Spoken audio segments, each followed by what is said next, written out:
Less than 12 hours. That's how long it took. Last evening, the IMF cleared $2.3 billion in funding for Pakistan, and in less than 12 hours, Pakistan launched another attack on India. The sequence is hard to ignore. Was Pakistan just waiting for the money before it acted?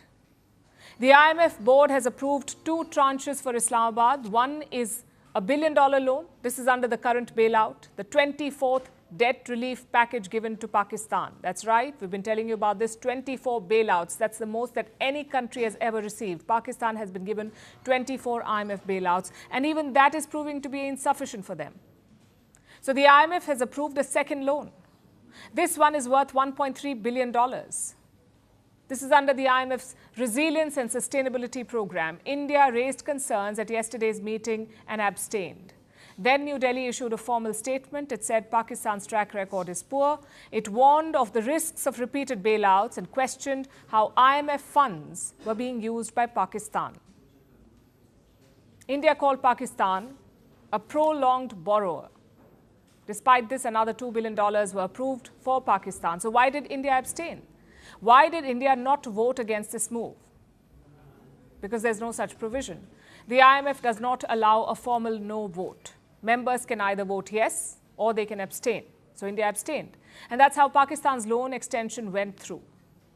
The IMF's decision is being widely condemned. Omar Abdullah has spoken about this. He is the Chief Minister of Jammu and Kashmir. He asked, how can global powers talk de-escalation when the IMF funds Pakistan's war effort? Omar Abdullah has voiced what many have been thinking, that the IMF is indirectly paying for this escalation. The International Monetary Fund is bankrolling Pakistan's military offensive and terrorist factories, and this is a matter of fact.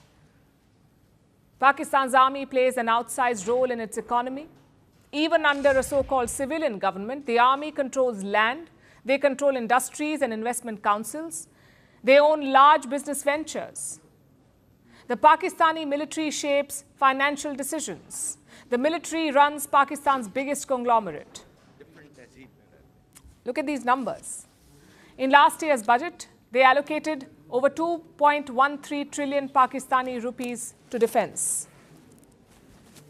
2.13 trillion Pakistani rupees. That's more than $7 billion US dollars. It was a 14% jump from the previous year. That's the kind of money they're giving to their military.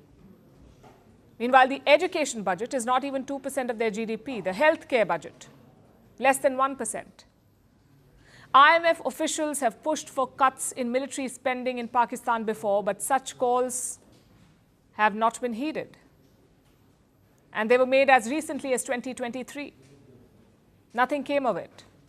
Because the army doesn't just take from the budget, it profits from it.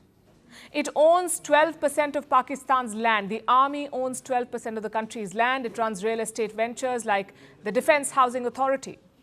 These projects benefit from public infrastructure. They're often funded through international loans, like the ones that were cleared last night. So when Pakistan fires missiles hours after getting IMF money, it is important to ask this. Why is the International Monetary Fund giving blank checks to a terror state? Where is this money going? Who is really in control? And how many times will the world ignore this pattern? The IMF and its top contributors like the United States need to wake up to Pakistan's reality, go beyond the spreadsheets, demand accountability, because when funding flows without scrutiny, conflict follows. The world cannot fund peace on paper while war plays out on the ground. Stability does not come from bailouts alone, especially not when missiles follow the money.